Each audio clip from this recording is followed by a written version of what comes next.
Assalamualaikum warahmatullahi wabarakatuh. Saya Muhammad Daniel dari Prodi Kewirausahaan Fakultas Ekonomi dan Bisnis Universitas Dr. Subandi. Saya adalah dosen tetap. Saya di sini ingin menjelaskan dari mata kuliah yang sesuai dengan bidang keahlian saya, yaitu kewirausahaan berbasis teknologi.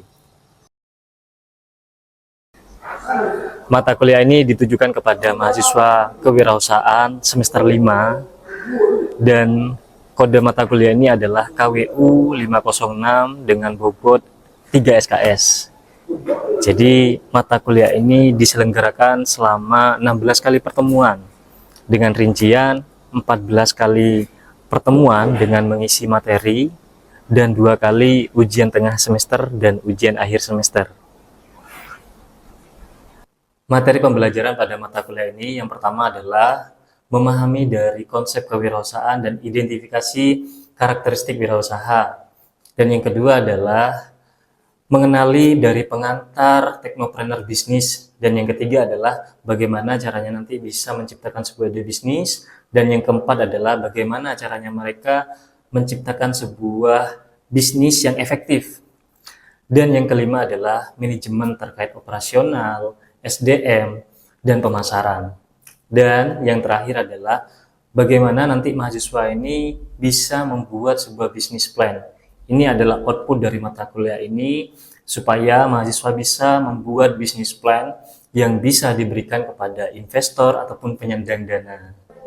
CPL untuk mata kuliah ini CPL 1, CPL 2, CPL 3, CPL 4, dan CPL 5 yang sudah tertuang di RPS dan sudah divalidasi oleh Ketua Program Studi. Capaian pembelajaran pada mata kuliah ini, yang pertama adalah mahasiswa diharapkan mampu memahami terhadap konsep kewirausahaan dan identifikasi dari karakteristik wirausaha, dan yang kedua adalah mampu beradaptasi terhadap situasi yang dihadapi dan bisa bertahan, dan yang ketiga adalah mampu berinovasi, dan yang keempat adalah mampu menyusun proposal bisnis plan, dan yang terakhir adalah bertanggung jawab terhadap pekerjaannya sendiri.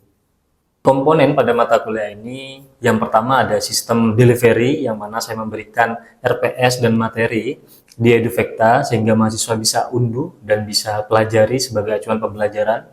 Dan yang kedua adalah interaksi interaktif, yang mana mahasiswa bisa berdiskusi, bisa bertanya, dan bisa aktif di kelas.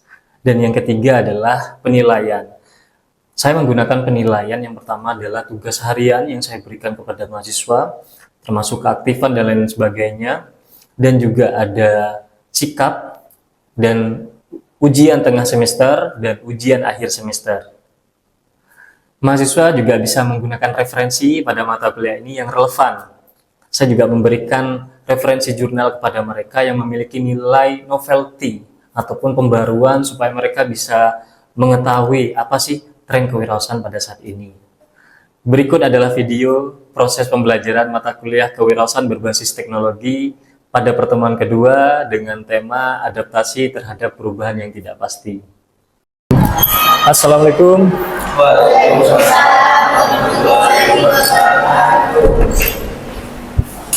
Selamat pagi semuanya. Apa kabar? Baik ya.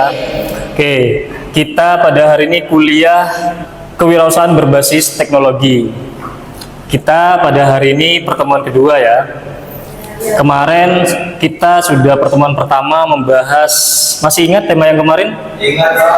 Oke, siapa yang masih ingat? Saya, Pak. Oke, silakan monggo.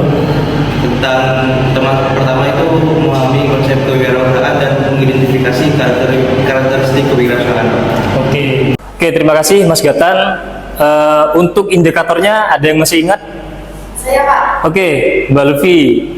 Yang pertama, menjelaskan pengertian pengantar kewirausahaan.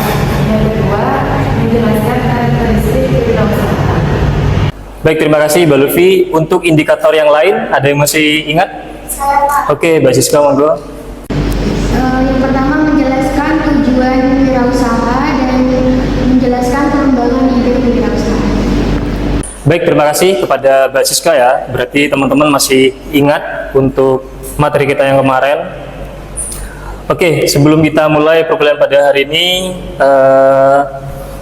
saya buka dengan bacaan basmalah bersama-sama ya. Bismillahirrahmanirrahim. Oke, untuk memulai perkuliahan pada hari ini saya absen terlebih dahulu ya. Ini masuk semua ya? Masuk. Oke, kalau masuk semua, baik. Pada hari ini mata kuliah kewirausahaan berbasis teknologi. Dan tema kita pada hari ini adalah sangat relevan sekali dengan kehidupan kita, yaitu adalah beradaptasi pada situasi yang tidak pasti. Kita bagaimana caranya bisa bertahan. Itu ya. Oke, mengapa kita harus beradaptasi? Jadi, mengapa sih kita harus beradaptasi? Karena dunia itu setiap hari berubah. Nah, perubahannya itu bisa juga terjadi pada teknologi, pada pendidikan, pekerjaan, bahkan lingkungan kita. Nah ini ya, jadi ketidakpastian itu sering menimbulkan tekanan bagi diri kita kalau kita tidak siap menghadapi perubahan itu. Nah ini ya, jadi kita juga dituntut bagaimana sih caranya kita bisa beradaptasi pada situasi yang tidak pasti ini. Nah, orang-orang yang bisa bertahan itu bukan orang-orang yang kuat, tapi mereka-mereka yang bisa beradaptasi pada perubahan. Seperti itu. Oke. Sebelum saya menjelaskan tentang adaptasi, ada yang tahu nggak apa sih adaptasi itu? Oke. Baik, terima kasih. Adaptasi adalah kemampuan seseorang untuk menyesuaikan diri terhadap perubahan situasi, lingkungan, tantangan maupun tekanan agar tetap dapat menjalankan kehidupan dengan baik. Benar yang disampaikan oleh temannya barusan adalah adaptasi adalah kemampuan seseorang untuk menyesuaikan terhadap perubahan itu sendiri. Nah, dalam adaptasi di sini ada beberapa macam adaptasi. Jadi saya berikan 5 macam adaptasi ya. Yang pertama adalah adaptasi pola pikir, dan yang kedua adalah adaptasi perilaku, dan yang ketiga adalah adaptasi teknologi, dan yang keempat adalah adaptasi sosial, dan terakhir yang kelima adaptasi emosional. Baik, adaptasi pola pikir ini adalah mengubah cara berpikir kita. Mungkin dulu kita berpikir bahwa ketika ingin membuka usaha harus memiliki toko. Padahal pada era saat ini kita tidak punya toko, kita bisa berjualan. Dengan apa? Kita bisa berjualan online melalui e-commerce dan lain sebagainya ya. Dan yang kedua adalah adaptasi perilaku. Perilaku kita harus menyesuaikan. Jadi tindakan kita harus menyesuaikan dengan era saat ini. Dan yang ketiga adalah adaptasi teknologi. Jadi kita harus beradaptasi dengan teknologi yang baru. Jadi mungkin dulu kalian kalau kuliah ya di kelas, tapi sekarang dengan perkembangan zaman ada kuliah online, menggunakan Zoom dan lain sebagainya. Nah ini kan kita harus menyesuaikan dengan teknologi yang baru, kayak gitu.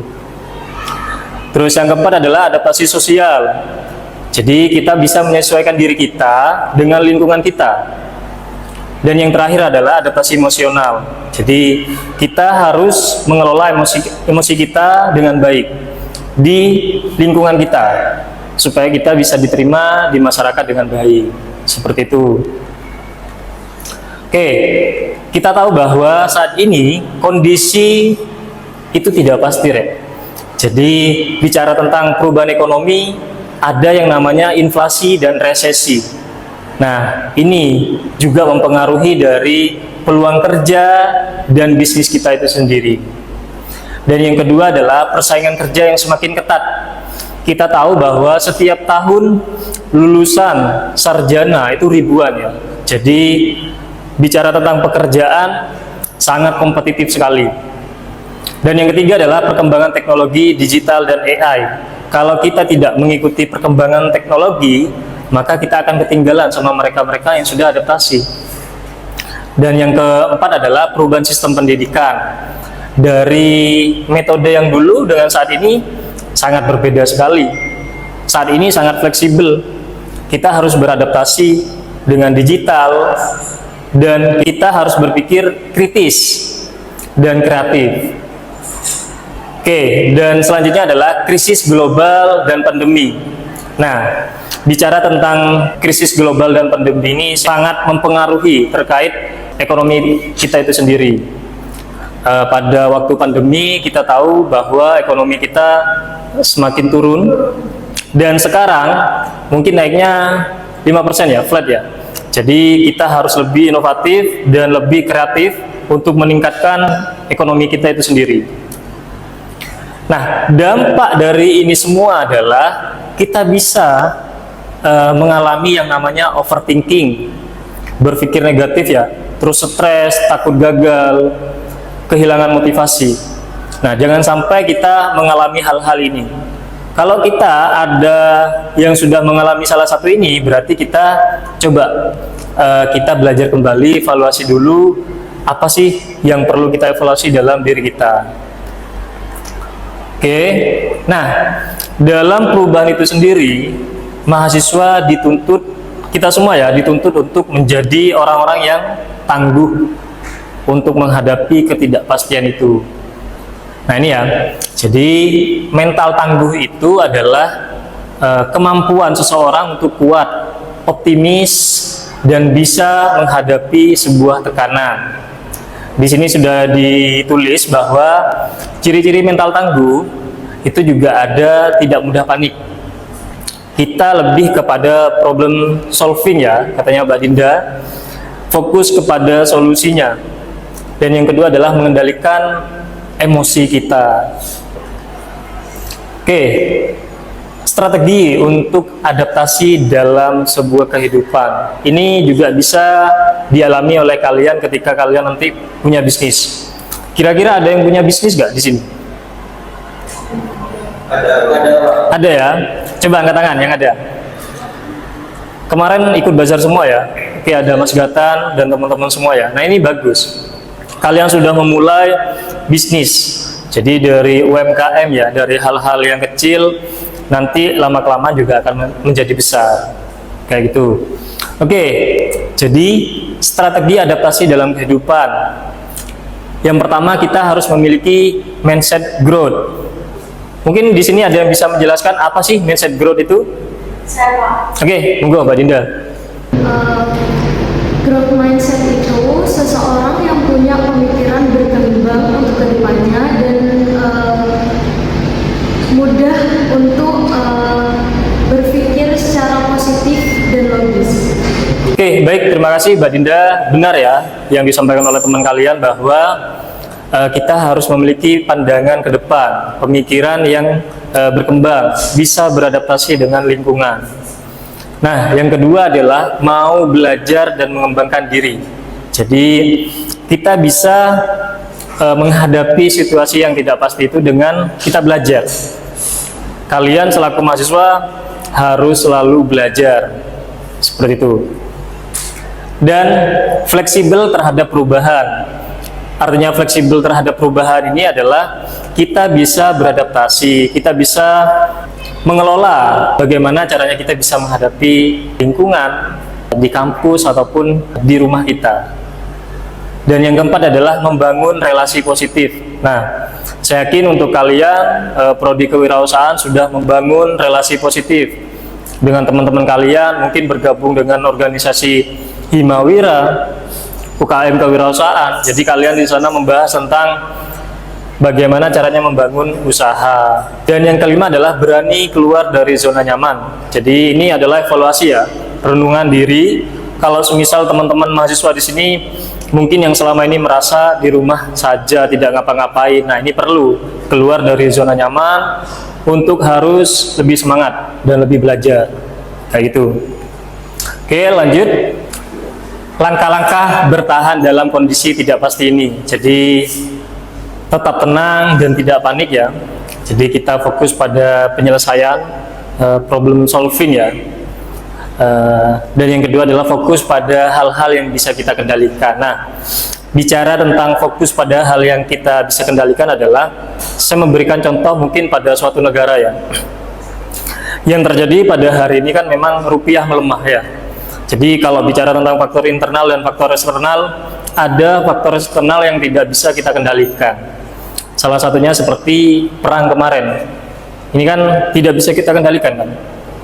Sama dengan kalian. Jadi ketika kalian sudah aktif, tapi masih oleh teman-temannya dikira mungkin kalian membaca ataupun bagaimana lah, intinya persepsi dari teman kalian ya.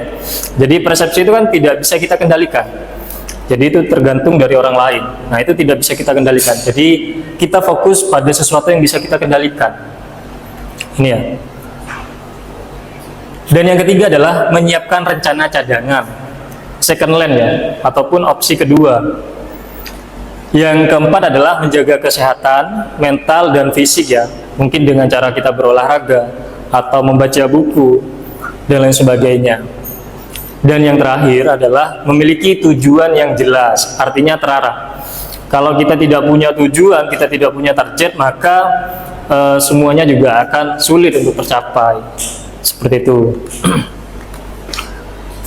Oke, di sini kalian selaku mahasiswa memang belajar apa sih yang namanya adaptasi di dunia pendidikan dan di tempat kerja. Mungkin nanti ketika sudah lulus, kalian akan mengalami bagaimana caranya kita beradaptasi di dunia kerja. Kalau di dalam suatu pendidikan, di lingkungan sekolah ataupun kampus, kalian harus belajar terkait teknologi digital, karena sekarang eranya semuanya serba digital. Kalian kuliah, kalian absen dan lain sebagainya, itu menggunakan digital. Nah ini pembelajaran online. Nah ini sudah kita lakukan ya. Jadi melalui Zoom, Google Meet dan lain sebagainya. Dan yang kedua itu di tempat kerja. Bagaimana caranya kalian di tempat kerja itu bisa menguasai skill kalian, dan bagaimana caranya kalian bisa bekerja tim. Nah, bekerja tim ini biasanya kalian dapatkan di organisasi kampus kalian.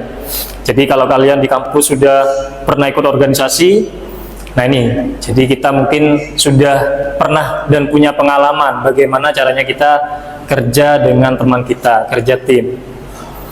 Nah, yang terakhir adalah dalam kehidupan sosial. Jadi dalam kehidupan sosial kita harus menjaga komunikasi. Kalau di kelas kita harus saling komunikasi baik dengan teman kita. Dan yang terakhir adalah empati. Kalau ada teman kalian yang butuh bantuan kalian, itu harus dibantu. Oke, bicara tentang entrepreneur ya. Di sini ada teori entrepreneur menurut Barringer dan Ireland. Nah, mungkin kalian tahu nggak apa sih yang disebut sebagai ini entrepreneurship atau kewirausahaan? Oke, monggo. Kewirausahaan itu peluang seseorang untuk menjalankan usaha dengan ide kreatif serta berani mengambil resiko agar usahanya berkembang dan berjalan serta mendapatkan keuntungan. Oke, good. Betul ya. Kalau menurut Barringer dan Ireland di sini adalah ini ya, individu yang sukses dalam wirausaha adalah mereka-mereka yang mampu mengenali peluang dan bisa beradaptasi terhadap lingkungan itu sendiri. Jadi wirausaha itu adalah orang-orang yang berani memulai usaha, berani mengambil peluang. Nah, karakteristik dari sebuah entrepreneur adalah inovatif. Kita harus memiliki pembeda daripada produk-produk yang lain. Dan yang kedua adalah berani mengambil resiko dan fleksibel terhadap perubahan, menerima perubahan itu sendiri, dan kita bisa beradaptasi ya, dan kita bisa membaca peluang di tengah ketidakpastian ini. Oke, selanjutnya di sini dari teori bisnis model BMC ya, mungkin kalian pernah membahas kemarin, ada 9 elemen, cuman di sini komponen penting saya berikan 4 komponen ya. Jadi model bisnis itu kita harus menyesuaikan dengan kebutuhan pasar yang terjadi pada saat ini. Nah, komponen pentingnya kita pernah membahas bahwa yang pertama adalah value proposisi. Jadi value proposisi ini adalah mengapa pelanggan ini memilih produk kita? Apa sih keunggulan? Apa sih pembeda, keunikan dari produk kita? Kalau bahasanya itu diferensiasi ya. Jadi misal nih, produk kalian adalah makanan. Jadi pembeda produk kalian dengan makanan yang lain itu apa? Apakah harganya terjangkau atau bagaimana kualitasnya mungkin lebih baik? Nah ini ya, harus memiliki value, nilai. Dan yang kedua adalah customer segment.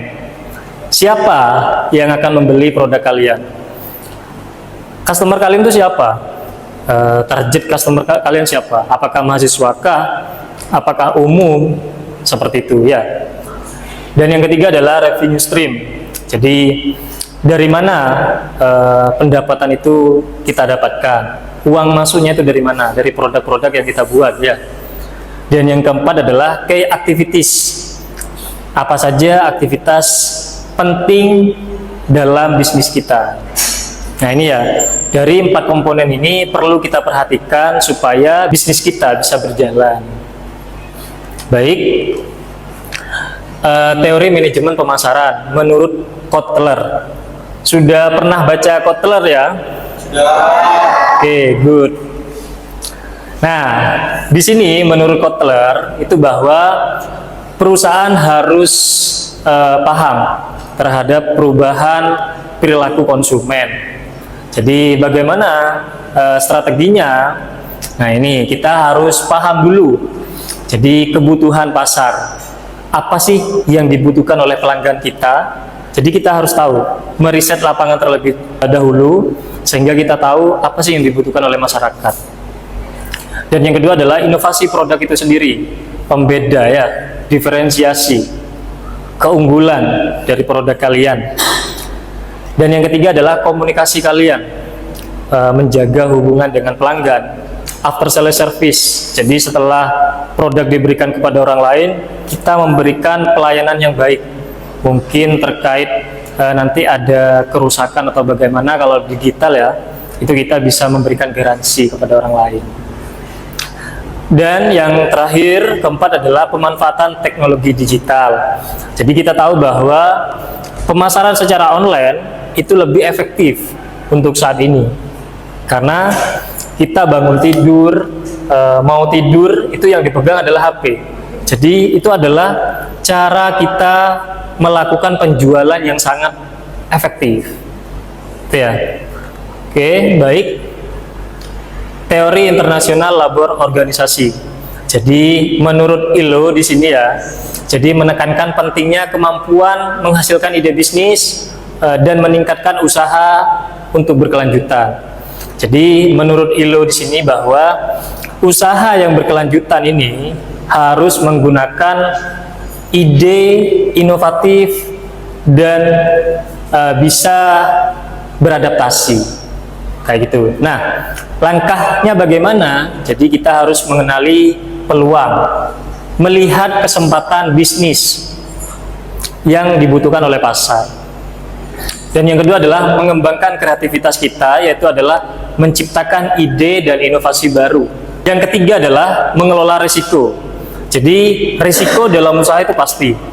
Nah, namun bagaimana sih caranya kita mengantisipasi dan meminimalisir yang namanya risiko? Dan yang keempat adalah kita bisa beradaptasi. Nah, jadi beradaptasi terhadap perubahan pasar. Jadi kita bisa menyesuaikan nih produk apa sih yang dibutuhkan oleh masyarakat beserta strategi yang harus kita lakukan untuk kita bisa bersaing di pasar. Oke, dari mata kuliah ini tentu ada tugas ya yang bisa kalian buat sebagai latihan di rumah untuk mempertajam dalam mata kuliah ini, kewirausahaan berbasis teknologi. Nah, tugasnya bisa ditulis dulu ya di HP ataupun ketua kelas bisa menulis ya. Nah ini ya, jadi apa sih tantangan terbesar yang pernah Anda hadapi? Dan yang kedua adalah bagaimana cara Anda bertahan? Dan yang ketiga adalah keterampilan apa sih yang perlu disiapkan Anda di masa yang akan datang? Oke, ketua kelas sudah ya? Sudah menulis ya? Oke. Nah ini kalian bisa baca nanti sebagai referensi kalian. Oke, dari mata kuliah kita hari ini tentu dari tugas ataupun output dari mata kuliah ini adalah bagaimana caranya kalian nanti di akhir itu bisa membuat bisnis plan yang bisa kalian ajukan kepada investor ya. Itu tugas ataupun output dari mata kuliah ini. Baik, terima kasih semuanya. Ada pertanyaan? Mungkin langsung mengerjakan tugasnya nanti ya, kalau memang tidak ada pertanyaan. Baik, saya akhiri. Terima kasih semuanya. Semoga berkah dan bermanfaat. Sebelum kita akhiri, marilah kita baca hamdalah bersama-sama. Alhamdulillah. Saya tutup. Wassalamualaikum warahmatullahi wabarakatuh.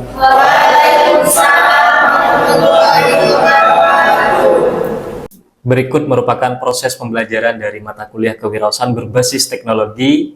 Video ini sebagai syarat dalam unjuk kinerja tridharma dosen dan pernyataan diri dosen. Semoga dengan video ini menjadi pertimbangan yang sangat baik untuk persyaratan sertifikasi dosen pada gelombang 1 2026. Terima kasih. Wassalamualaikum warahmatullahi wabarakatuh.